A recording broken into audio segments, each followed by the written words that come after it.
ጤና ይስጥልን። ይህ የ2017 ዓመተ ምህረት የስድስተኛ ክፍል አማርኛ ሚኒስትሪ ፈተና ክፍል 1 ከጥያቄ ቁጥር 1 እስከ 20 ያለው ነው።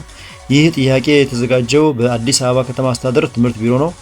በጣም እናመሰግናለን። ምንባብ አለ። ምንባቡን በጥሞና ካዳመጣችሁ በኋላ ወደ ጥያቄዎቹ እንገባለን። ምንባቡ እንዲህ ይላል። ባህል ለሚለው ቃል ውስን ያለ ብያኔ ሲሰጠው አይታይም። ብዙዎቹ በተለያየ መንገድ ለመበየን ሞክረዋል። ነገር ግን ሁሉንም ሊያስማማ የሚችል ወጥ የሆነ ግንዛቤ ላይ አልተደረሰም። የተወሰኑትን ለማየት ብንሞክር ባህል የህብረተሰብ የአኗኗር ዘዴ፣ ወግ፣ ልማድ፣ እምነት ነው። ሌላው ብያኔ ውስብስብና ሁሉንም መንፈሳዊ፣ ቁሳዊ፣ አእምሯዊና ስሜታዊ ባህሪያትን የያዘ የአንድ ህብረተሰብ መገለጫ ነው። በየቀኑ የምንሰራው ስራም ባህል ነው። ነገር ግን ባህል ጥበባዊ ነገሮችን ብቻ አይዳስስም። ይልቁንም የሰውን ልጅ መሰረታዊ መብቶችን፣ የአኗኗር ሁኔታዎችን፣ እሴቶችን፣ ልማዶችንና እምነቶችን አቅፎ ይይዛል። ዘርፈ ብዙ ብያኔ የተሰጠው ባህል የተለያዩ መገለጫዎች ወይም ባህሪያት አሉት። ከባህሪያቱ መካከል ባህል ይለወጣል፣ ባህል መልከ ብዙ ነው፣ ባህል በአውድ የተከበበ ነው፣ ባህል በማህበራዊ ሁኔታዎች የሚፈጠርና የሚመሰረት ነው፣ ባህል የምንማረው ነው፣ ባህል በስነ ህይወት ላይ ተጽዕኖ ያሳድራል፣ ባህል ተጋላጭ ነው እንጂ ተገምጋሚ ጽንሰ ሐሳብ አይደለም፣ ወዘተ ናቸው። ባህል ይለወጣል ሲባል ሰዎች ለመኖር ሲሉ የተለያዩ ተለዋዋጮችን በአንድነት በሚጠቀሙበት በተሳታፊዎች ተራክቦ ቀጣይነት ባለው መንገድ እየተለዋወጠ እንደገና ይፈጠራል። በአካባቢው በሚደርሰው ኢኮኖሚያዊ፣ ፖለቲካዊና ማህበራዊ ለውጥ የተነሳ ሁልጊዜ ይቀየራል። እንደ አብነት ቀደም ሲል እንጀራ ሳይቆረስ ለማዕድ ይቀርባል። ከዚያም የሃይማኖት አባቶች ካሉ እነሱ፣ ከሌሉ ደግሞ አባወራ ወይም ወንዶች መጀመሪያ ከባረኩት በኋላ ማዕዱ ይጀመራል። ይህን በተመለከተ ሽግግሩ ማለትም ካለመቆረስ ወደ መቆረስ በተካሄደበት ጊዜ ክርክሮች እንደነበሩ የሚታወስ ነው። ከተወሰነ ጊዜ በኋላ ግን መቆረሱ ከኢኮኖሚ፣ ከጤና፣ ከጉልበት፣ ከማህበራዊ ፍላጎት አንጻር ጠቃሚነቱ እየታወቀ በመሄዱ የተነሳ በአብዛኛው የህብረተሰብ ክፍል እየተለመደ መጥቷል። ባህል መልከ ብዙ ነው ሲባል አንድ ሰው በአንድ ጊዜ ከአንድ በላይ ለሆኑ ባህሎች መጋለጥ መቻሉን ያሳያል።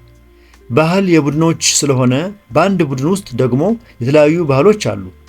ከዚህም የተነሳ ቡድኖች ደግሞ የተፈጥሮን ለመጋፈጥና ለመኖር ሲሉ የፈጠሯቸው ማለትም የሥራ፣ የአኗኗር፣ የአመጋገብ፣ የአለባበስ ወዘተ ማንነቶች አሉ።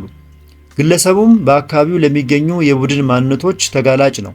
ስለዚህ በእኩል ደረጃ እንኳ ባይጠቀምባቸውም በማህበረሰቡ ውስጥ እስካለ ድረስ ከሁሉም አይነት ባህሎች ጋር መነካካቱ አይቀሬ ነው። ይህም የባህልን መልከ ብዙነት ያሳያል። ባህል በአውድ የተከበበ ነው ሲባል አንድ ባህል በውስጣዊም ሆነ በውጫዊ ተለዋዋጭ ቁጥጥር ውስጥ ነው። ማለትም በማህበራዊና በኢኮኖሚያዊ ተለዋውጦች የተነሳ ተጽዕኖ ይደርስበታል። ለምሳሌ የተከበሩ እሴቶች፣ ቋንቋዎች፣ ቀበለኛዎች ክብርን ያገኙት ያበጇቸው ማህበረሰቦች የበላይ በመሆናቸው እንጂ እነዚህ እሴቶች፣ ቋንቋዎች በራሳቸው ከሌሎች የተሻሉ ወይም ያነሱ ሆነው አይደለም። ይህ ጽሑፍ የተወሰደው ከዶክተር አለማየሁ ተመስገን 2015 ባህልና አራንጋጭነት ከሚለው መጽሐፍ ለደረጃው እንዲመጥን ተደርጎ የተወሰደ ነው። ከዚህ ምንባብ በመነሳት ቀጥሎ ያሉት ጥያቄዎችን መልሷቸው። ጥያቄ ቁጥር 1 ስለ ባህል ትክክል የሆነው አገላለጽ የቱ ነው? ሀ ከህብረተሰቡ ተነጥሎ የሚታይ ነው። ለ የማህበረሰብ የህይወት ስርዓት ማሳያ ነው። ሐመርሃ ቋሚና የማይለዋወጥ ነው ወይስ መ ዋና ትኩረቱ ጥበባዊ ጉዳዮች ላይ ነው?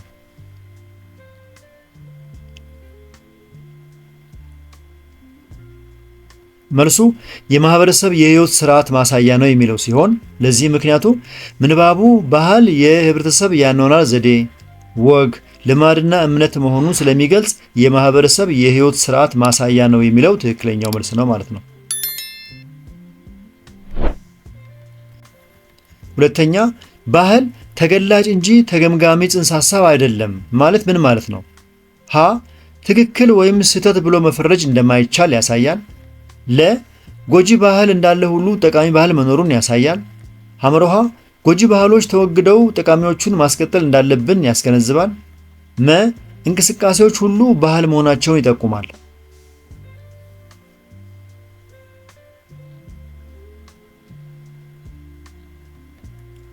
ትክክል ወይም ስህተት ብሎ መፈረጅ እንደማይቻል ያሳያል የሚለው ትክክለኛው መልስ ነው። ምክንያቱም ባህል ተገላጭ ነው ሲባል ያለውን ሁኔታ መግለጽ እንጂ ጥሩ ወይም መጥፎ፣ ትክክል ወይም ስህተት ተብሎ ሊገመገም የማይችል መሆኑን ያሳያል። መልካም፣ ወደ ጥያቄ ቁጥር 3 ስንሄድ የአንቀጽ 2 መሰረታዊ ተግባር ምንድን ነው? ሀ ስለ ባህል የተሰጡ ብያኔዎችን ማብራራት፣ ለ ባህል ሊባሉ የሚችሉ ነገሮችን መዘርዘር፣ ሐመርሃ የባህል መገለጫዎችን መዘርዘር፣ መ ባህል እንዳይበረዝ ግንዛቤ መፍጠር።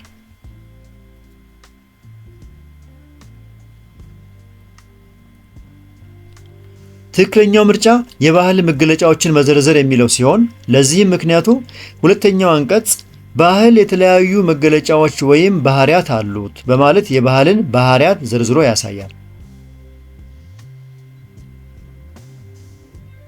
ጥያቄ ቁጥር 4 ከሚከተሉት አንዱ በአንቀጽ 3 ውስጥ የተገለጸን ሐሳብ አልያዘም። ሀ ባህል በተለያዩ ተለዋዋጮች አማካኝነት እንደገና ይፈጠራል።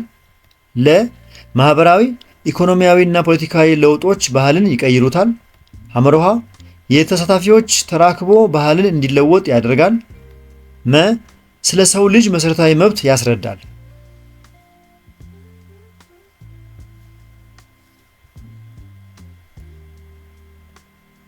ትክክለኛው መልስ ስለ ሰው ልጅ መሰረታዊ መብት ያስረዳል የሚለው ሲሆን ስለ ሰው ልጅ መሰረታዊ መብቶች የተጠቀሰው በአንቀጽ 1 ውስጥ እንጂ በአንቀጽ 3 ውስጥ አይደለም። አንቀጽ 3 የሚያተኩረው በባህል ለውጥ ላይ ነው።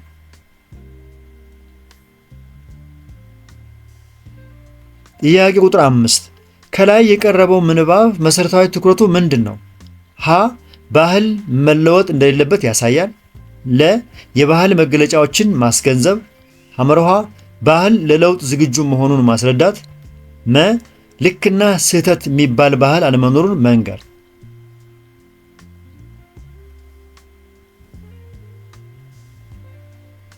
ትክክለኛው መልስ የባህል መገለጫዎችን ማስገንዘብ የሚለው ነው። ምንባቡ በአጠቃላይ ስለ ባህል ትርጓሜና ስለተለያዩት የባህል መገለጫዎች ወይም ባህሪያት ግንዛቤ ለመፍጠር የቀረበ ነው።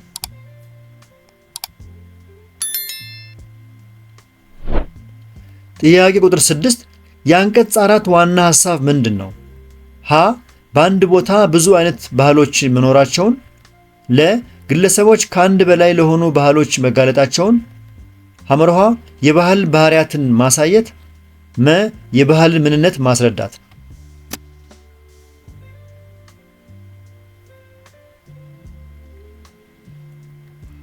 ግለሰቦች ከአንድ በላይ ለሆኑ ባህሎች መጋለጣቸውን ካላችሁ ትክክል ነው። ምክንያቱም አራተኛው አንቀጽ ባህል መልከ ብዙ ነው የሚለውን ነጥብ ሲያብራራ አንድ ሰው በአንድ ጊዜ ከአንድ በላይ ለሆኑ ባህሎች ሊጋለጥ እንደሚችል ይገልጻል። በጣም ጥሩ። ወደ ጥያቄ ቁጥር 7 ስንሄድ በአንቀጽ 3 እና 4 መካከል መሸጋገሪያ ሆኖ ያገለገለው የቱ ነው?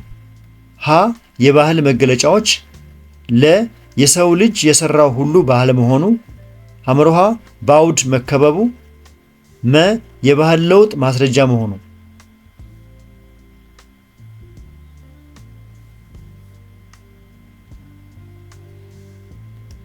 የባህል መገለጫዎች ካላችሁ ትክክል ነው። ምክንያቱም አንቀጽ 3 እና 4 የባህልን መገለጫዎች ወይም ባህሪያት ዘርዝረው የሚያብራሩ በመሆናቸው የባህል መገለጫዎች የሚለው ነጥብ እንደ መሸጋገሪያ ያገለግላል። በጣም ጥሩ። ወደ ጥያቄ ቁጥር 8 ስንሄድ ከላይ የቀረበው ምንባብ ምን አይነት ድርሰት ነው? ሀ ተራኪ፣ ለ ገላጭ፣ ሐመርሃ አስረጂ ወይስ መ አመዛዛኝ?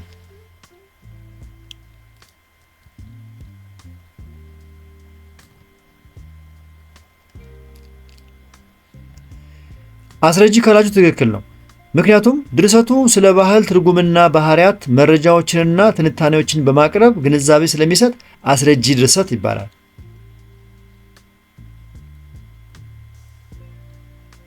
ጥያቄ ቁጥር 9 ከላይ ለቀረበው ምንባብ ርዕስ ሊሆን የሚችለው የቱ ነው? ሀ ባህልና አይነቶቹ፣ ለ ባህልና ትርጓሜዎቹ፣ ሐመርሃ ባህልና መገለጫው፣ መ ባህልና ጥቅሞቹ።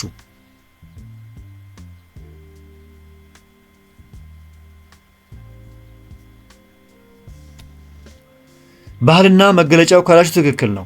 ምክንያቱም ምንባቡ ባህል ምን እንደሆነና የተለያዩ መገለጫዎቹ ምን እንደሆኑ በዝርዝር ስለሚገልጽ ይህ ርዕስ ተስማሚ ነው።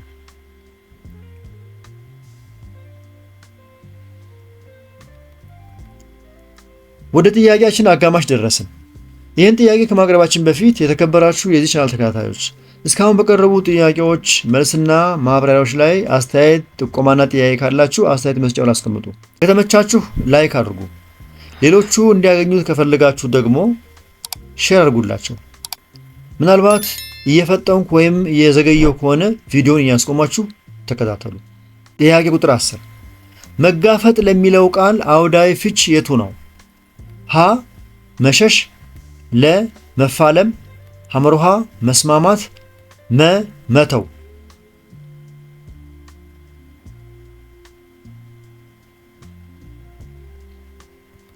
መልሱ መፋለም የሚለው ነው።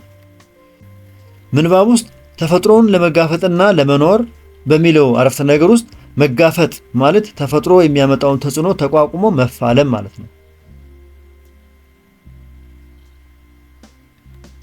11ኛ አብነት ለሚለው ቃል አውዳዊ ፍች የቱ ነው? ሀ ትልቅ፣ ለ ምሳሌ፣ ሐመሩሃ የሰፈር ስም፣ መ ዋና።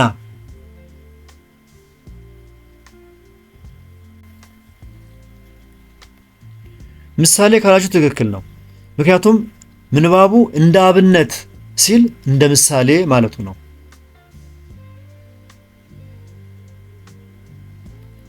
12ኛ ማዕድ ለሚለው አውዳዊ ፍች የቱ ነው? ሀ ልማድ፣ ለ የተፈጥሮ ሀብት፣ ሐመሩሃ እሴት፣ መ ምግብ።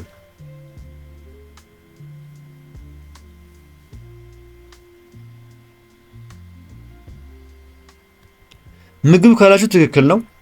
ምክንያቱም በምንባቡ ውስጥ እንጀራ ለቀረበበትና ሰዎች ለሚመገቡት ሁኔታ ማዕድ የሚለው ቃል የገባው ለምግብነት ነው።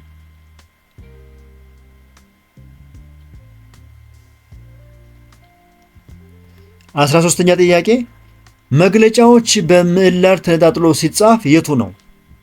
ሀ መግለጭ፣ አ ዎች፣ ለ መግለጫ ዎች፣ ሐመሩሃ መግለጭዎች፣ መ መግለጭ ዎች።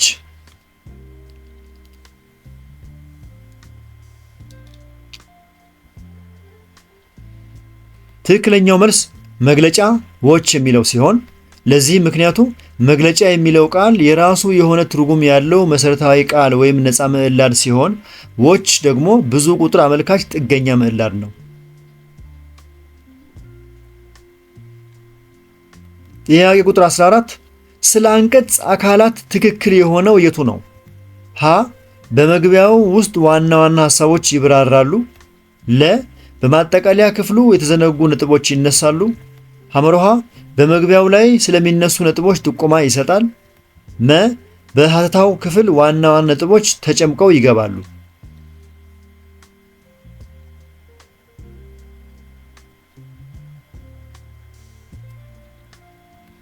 መልሱ በመግቢያው ላይ ስለሚነሱ ነጥቦች ጥቆማ ይሰጣል የሚለው ሲሆን ለዚህም ምክንያቱ የአንቀጽ መግቢያ ክፍል አንባቢው ወደ ሐሳቡ እንዲገባ ጥቆማ ወይም ፍንጭ የሚሰጥበት ክፍል ነው።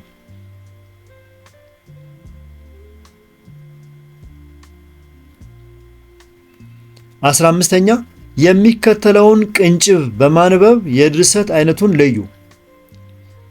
የተወለደችው የዛሬ 13 ዓመት ገደማ ሲሆን እናትና አባቷን በመኪና አደጋ አጣቻቸው። ከዚያም በጉዲፈቻ ወደ ጣሊያን ሀገር ተሰደደች ይላል ድርሰቱ። ሀ ተራኪ፣ ለ ገላጭ፣ ሐመሩሃ አመዛዛኝ ወይስ መ አስረጂ?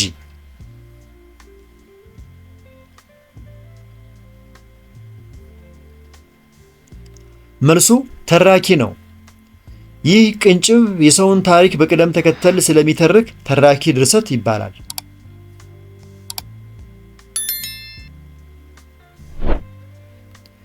16ኛ ትክክለኛውን የግል ደብዳቤ የአጻጻፍ ቅርጽ ያልያዘው የቱ ነው? ሀ በደብዳቤው መጨረሻ ቁጥር ይጻፋል። ለ በመግቢያው ሰላምታ ይገለጻል። ሐመሩሃ በግራ ራስጌ በመጀመሪያ የተቀባይ ስም ይጻፋል። መ በቀኝ ራስጌ ቀን ይጻፋል።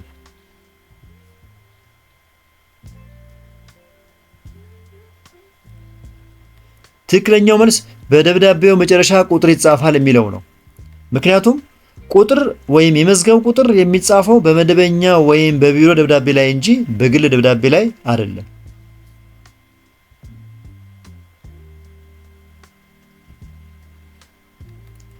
17ኛ በትክክለኛው የምዕላድ አተናተን የተጻፈው የቱ ነው? ሀ ኮምፒውተር፣ ኦች አች ን ለ ቤተ ሙከራዎች፣ ሐመሮሃ ልብስ፣ ኦች አችሁ፣ መ አባል ኦች።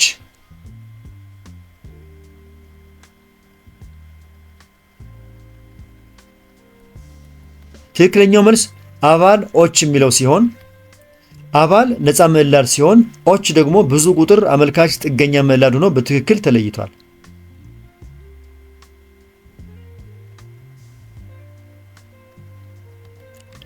18ኛ ትክክለኛው የስርዓተ ነጥብ አጠቃቀም የቱ ነው?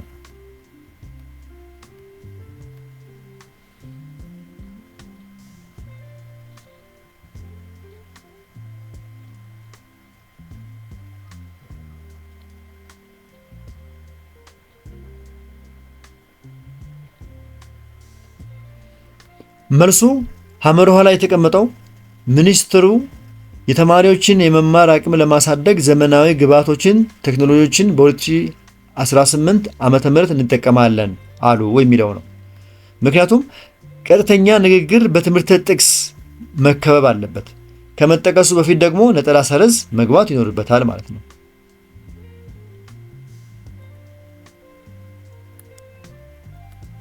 ጥያቄ ቁጥር 19 ሁለት ሐሳቦችን በመውሰድ ተራ በተራ የሚገልጽ የድርሰት አይነት የቱ ነው? ሀ ገላጭ፣ ለ አመዛዛኝ፣ ሐመሮሃ ተራኪ፣ መ አስረጂ።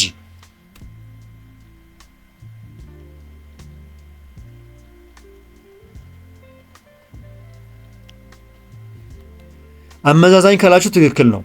ምክንያቱም አመዛዛኝ ድርሰት በሁለት ነገሮች መካከል ያለውን ተመሳሳይነትና ልዩነት በማነጻጸር ተራ በተራ የሚገልጽ የድርሰት አይነት ነው።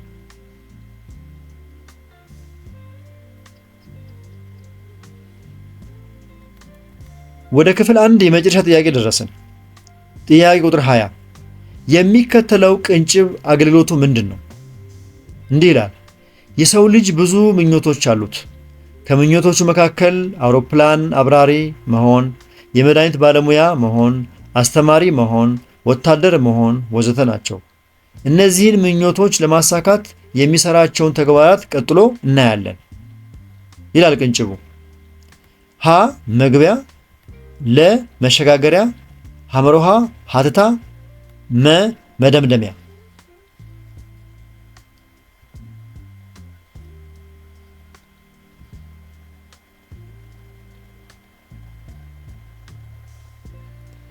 መልሱ መሸጋገሪያ ነው። ምክንያቱም ቀጥሎ እናያለን የሚለው ሐረግ ከአንዱ ሐሳብ ወደ ሌላኛው ሐሳብ ለመሸጋገር የሚያገለግል በመሆኑ መሸጋገሪያ ይባላል።